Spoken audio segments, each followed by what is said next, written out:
Балама екпе салдырам ба, жоқ әлде салдырмаймын ба деп екі ойлы болып жүрген әрбір баласының денсаулығына алаңдаушы ата-ана Қазақстандағы вакцина жайлы барлық ақпаратты осы қосымша арқылы біле алады. Қосымшадан көріп тұрғандарыңыздай, ақпаратты толықтай 3 тілде алуларыңызға болады. Екпе алу күнтізбесі, қандай жағдайда вакцинаны салуға болмайды, осының барлығы осы жерде көрсетілген.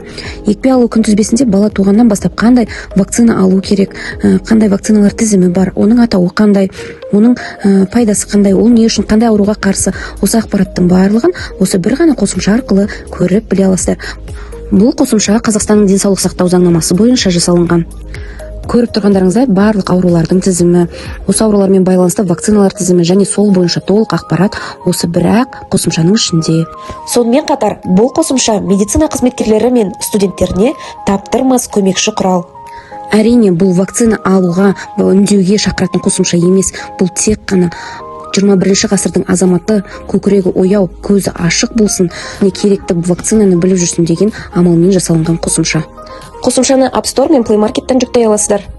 Ауырып ем іздегенше ауырмайтын жол іздейік.